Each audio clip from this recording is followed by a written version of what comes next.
Welcome to Sinful's Horror Stories. Today's video features truly horrifying stories told from police officers firsthand. Sit back, relax, enjoy, and stay sinful. Number 1. A black shadow shot across my car. I was sitting monitoring a stop sign late at night, somewhere around 2 to 3 in the morning. The area was notoriously known for a gruesome murder that has still gone unsolved. While sitting there, I noticed something shoot across the back of my car in my rearview mirror. As I was looking in the mirror trying to see what was behind my car, the black shadow shot up the driver's side of my car, then across the front of my car. Creeped out, I realized it was time to get the fuck out of there and gunned it down the road. Our video cameras in the car are set to turn on automatically at certain speeds, so it turned on. I decided to review the camera to see if something really did cross in front of my car. During the point where something should have went in front of my car, the camera went completely dark, like something blocked the lens.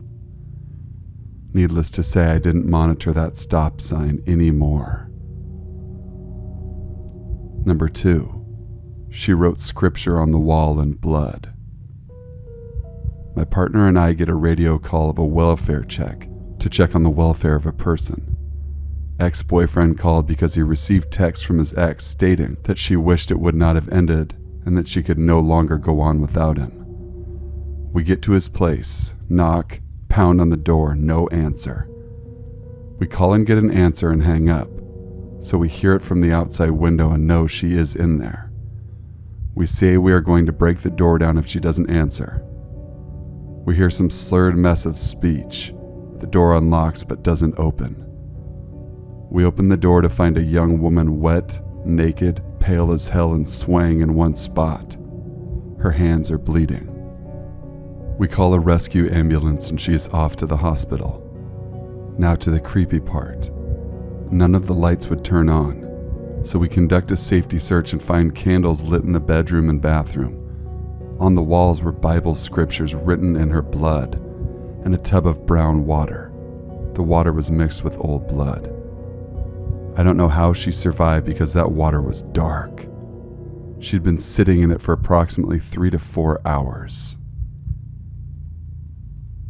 Number 3. They tortured him and drained the blood from his body.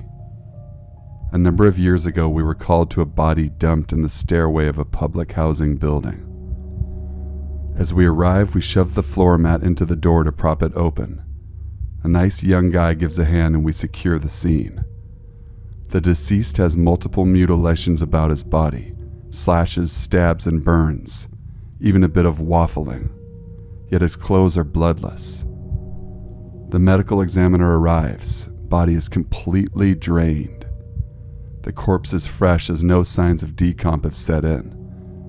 The detective arrives and the investigation begins. We remove the body and resume our duties. A month later, an arrest is made. Remember that nice kid that helped us with the door? He was a friend of the victim. He and a girl had been drinking with the victim. An argument started between them, so they beat the victim unconscious, tethered him to a chair, and proceeded to torture him for 2 days. After he died, they drained him in the tub, changed his clothes, opened the apartment door, and threw him down the stairs. In case you're wondering, there was 0 911 calls for the period of time he was being tortured. Those apartments are very close together. I would imagine 2 days of torture would make a bit of noise. Number 4. I heard a dead woman call for me. I hear the other guy on my beat get dispatched to a well-being check of an elderly lady. After a few minutes, the guy asks for a supervisor. A few minutes later, they dispatch me to the lady's house. I get there and the supervisor asks me to climb in through an unsecured window at the back of the house because I'm of smaller stature. I get to the window and can tell this leads to the bedroom. I can hear a loud television on in another room, and I can tell it's Fox News. I yell out, "Police, does anyone need help?" as I climb in through the window. I hear an old raspy voice call, "Here." I run out of the bedroom down the hall to where I heard the voice call from. From the living room, I see a lady laying face down in the dining room area. I call out to her, "Ma'am, did you fall? Where are you hurt?" I run to her and see she is not moving. I touch her hand and it is ice cold. She's dead, been so for a few days. I unlock the door and let the supervisor and the other officer inside. I tell them I heard a voice and we need to check the entire house. No one else was in there. I know the TV was on, but I could tell it was the news and heard the voice over it. Number 5. He received a call about a monster. My girlfriend's grandfather used to be a detective, and he tells a pretty terrifying story. When he was still pretty young, he got a call to an apartment building because a monster was trying to get into someone's apartment. The caller said that they heard a gunshot, and then a while later something was pounding on their door. When they opened it, a monster was standing there and tried to get into their apartment.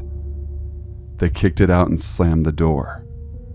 The caller also said they heard more screams from down the hall, so the monster may have been trying to get to other people.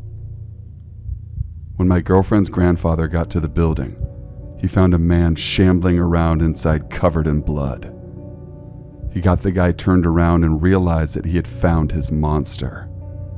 The guy had attempted to commit suicide by putting a gun under his chin and firing upwards. However, he had screwed the angle up and blown off his jaw and part of his nose, but he was still alive and in extreme shock. He had been walking around the building knocking on doors, trying to get someone to help, but his grisly visage had terrified everyone, so they kept slamming the door in his face. Number 6. A blind woman lived in a house full of blood. I've had a few creepy moments in my career, but one that has always stood out to me was a call I had when I worked a midnight shift. It was around 2 a.m. in the dead of winter, bone cold that night, and got a call from dispatch that they had an open 911 call. Could hear a woman moaning, "Help me," and then silence. My partner and I arrived at the apartment to find the door slightly cracked open and had a blood smear on it. The apartment was black inside and strangely quiet. We made entry. It was like something out of a horror movie. The first thing we both noticed was a large arterial spray on the wall that then smeared down to a hallway and disappeared toward the back of the apartment. As we made our way down the hall, blood was smeared down the wall to the bedroom. Blood covered the door handle. We opened the door and saw a lifeless body on a bed, covered in blood. Unbelievably creepy. It was dead silent still in the apartment. We checked the body and found a faint pulse. The woman was still alive. Turned out she was blind and had other health problems.